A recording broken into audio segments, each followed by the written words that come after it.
You have to want something so big that it drives you to wake up when you don't want to.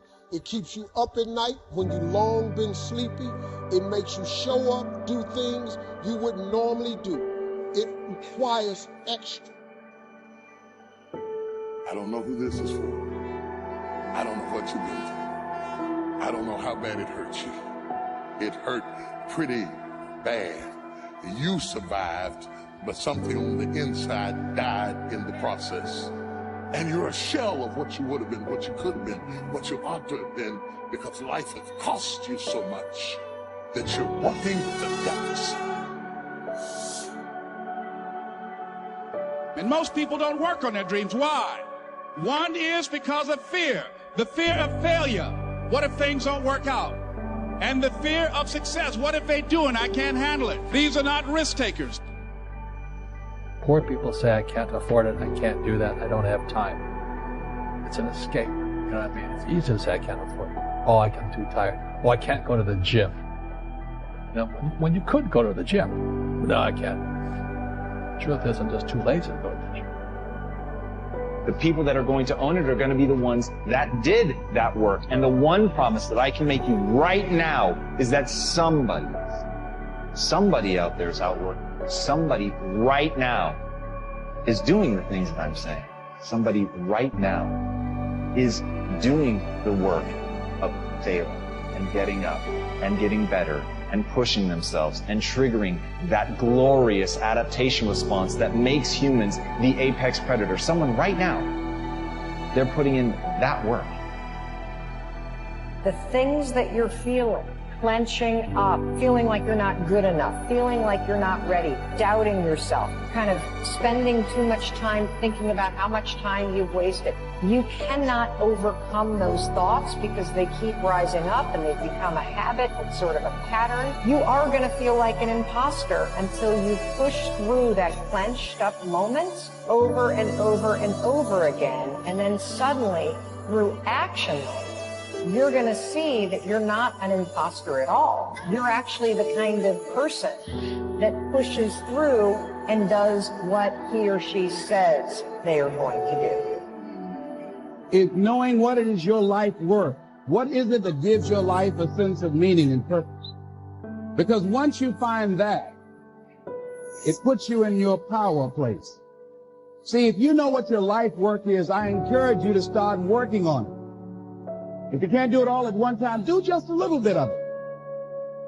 And if you don't know what it is that you showed up to do, you don't know why you're here, I encourage you to find out what your purpose is here. What is the meaning of your life? You have strength only few can understand because most have never experienced. So don't give in. Don't settle. Don't lower your expectations to fit into the world.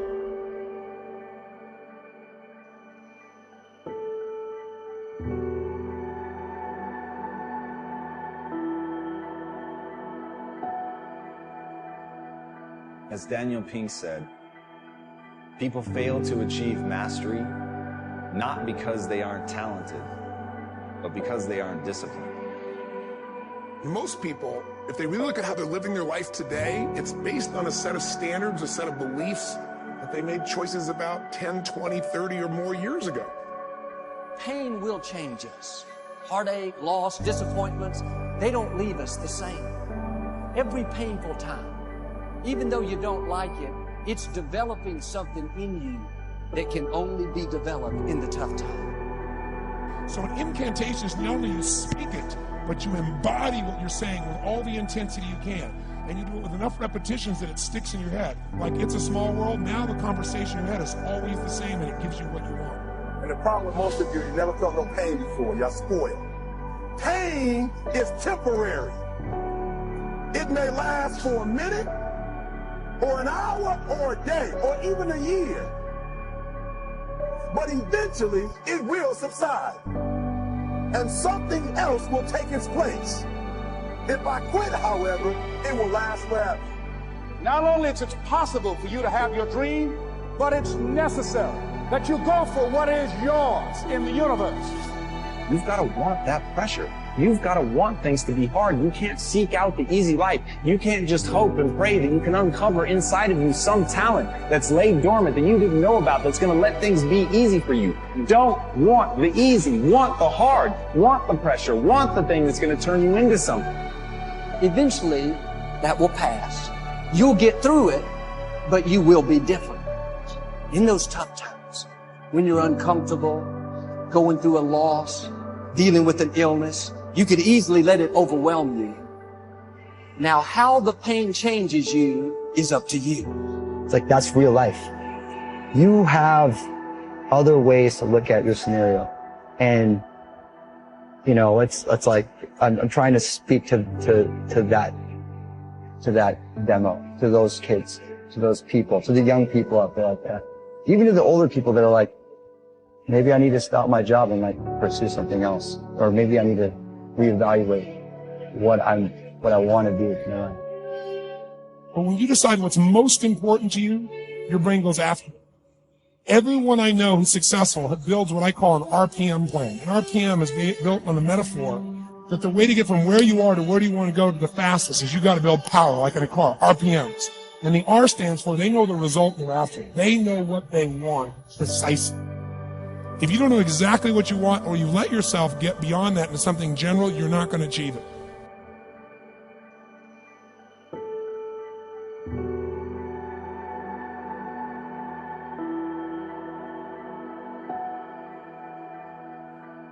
When you think about life, everybody wants the prize, but nobody wants the process. Everybody wants the championship, but nobody wants the day-to-day.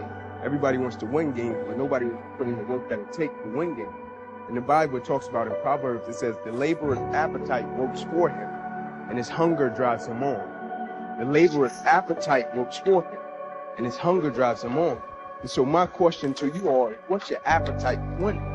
Because if you have an appetite for winning, your hunger will drive you every day. Your hunger will take you to the weight room. Your hunger will take you past 32. Your hunger will take you past the opposition. Your hunger will take you past the adversity. Your hunger will take you past the hallucination. Your hunger will take you to that fourth quarter when there's 4 zeros on that clock. You have emptied that bucket. You have given everything you had in that game.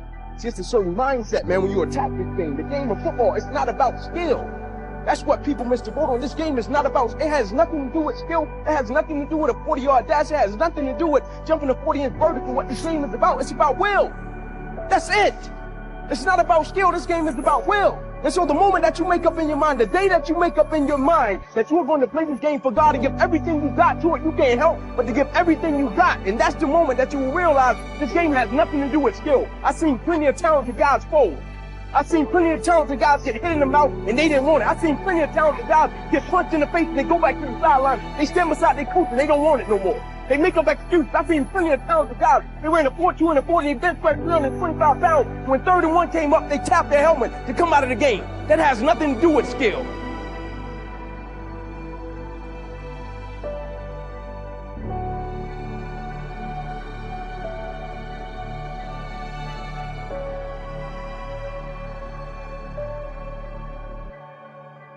you.